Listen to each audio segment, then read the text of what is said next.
All right, so you've heard about buying shares in a company, right? It sounds simple, but it's really not. There's more to it. Today, we're going to break down the two main types of shares you can own. And trust me, which one you pick completely changes the game for you and your investment. So let's say you're ready to jump in and invest in a company. That's awesome. But hold on a sec, because that brings up a really big question. Maybe the most important one. What kind of owner do you actually want to be? See, it's not just about throwing money at something.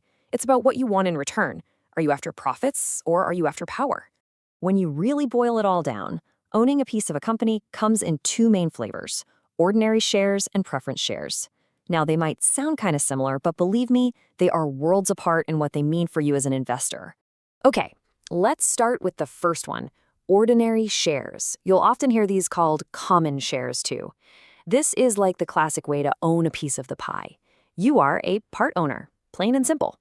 And because you're an owner, you get a say. You get voting rights on how the companies run. But here's the catch. Getting paid dividends, that's completely up to the folks in charge. No guarantees. Then on the flip side, you've got preference shares, sometimes called preferred stock. Now, these put you in a totally different spot. Think of it like being in the VIP line. You get priority. You're first in line to get paid dividends, and if the company ever goes under or gets sold, you're closer to the front of the line to get your money back. So, what's the trade-off for this special treatment? Well, you usually have to give up your right to vote. And right there, that's the fundamental choice you have to make. With ordinary shares, it's all about having a voice, having influence through your vote, and hoping to ride the wave of the company's long-term growth. But with preference shares, you're basically saying, I care more about a steady, predictable income. You're choosing dividend priority over everything else. So it really comes down to this: power or a prioritized payout. All right, let's zoom in on that payout plan, because how you get paid is, let's be honest, a huge part of the story, right? It's all about the dividends, and you're about to see just how different the rules are for these two types of shares. So check this out. Preference shareholders, they get a fixed rate. It's pre-agreed, so you know exactly what's coming your way. And here's the kicker. They get paid first. The company has to pay them before anyone else. Only after they've gotten their cut can the company even think about paying the ordinary shareholders. And for those folks, the dividend is totally variable, if it even comes at all. Nothing's guaranteed. But wait, it gets even more detailed. You'd think choosing preference shares is the final decision, right? Nope. There are actually different flavors of preference shares, and the specific kind you get can totally change how secure that dividend payment actually is. First up, you've got cumulative shares. Think of this as a fantastic safety net. Let's say the company has a rough year and can't pay its dividend. Well, with cumulative shares, they still owe you that money. It's like an IOU. That missed payment just keeps adding up, and the company has to pay you back all of it before an ordinary shareholder can get paid a single penny. Now, the other option is non-cumulative shares. And yeah, these are a bit riskier. With these, if the company skips a dividend payment, poof, it's gone forever. You can't claim it later. It's a use it or lose it situation. And that year, you just lost it. And then there's this really cool hybrid called participatory shares. These are kind of like getting the best of both worlds. You get your fixed dividends, that's guaranteed, but, and this is the cool part, you can also get a bonus payment if the company does really well and hits certain profit goals. So it's that stability you want, but with a potential cherry on top. Okay, so we've covered the money side of things. Now let's shift gears and talk about power.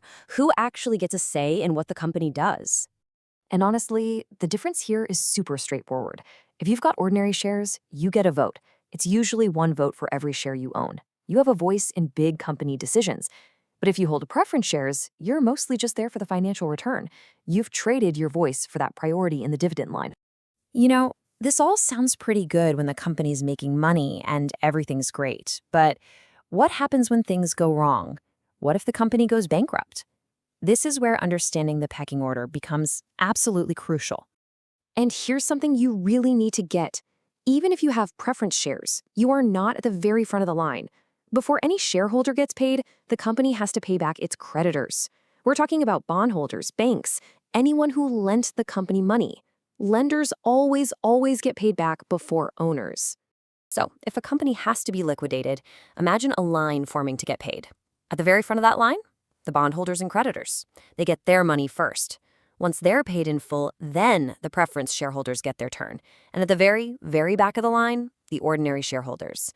They only get what's left over, if anything is left at all. And let's be real, a lot of the time, there's nothing left by then. That's the huge risk they take. Okay, so we've gone through all of that, the dividends, the voting, the risk. So how on earth do you choose? Well, it all circles back to one simple thing. What are your goals as an investor? Look, it really just boils down to this. If what you want more than anything is a stable, predictable income, like a regular paycheck, then preference shares are probably what you're looking for. That fixed dividend and priority status are built for that. But if you're playing the long game, if you're chasing serious growth and you want to have a say in how the company gets there, then ordinary shares are your ticket. That's where the voting rights and the huge growth potential live. And there you have it, the real difference between ordinary and preference shares. One is all about having a voice and chasing growth. The other is about getting a steady income and having more stability. It's never about which one is flat out better. It's always about which one is better for you and your strategy. So now that you know the rules of the game, I've got one last question for you. Which type of owner are you going to be?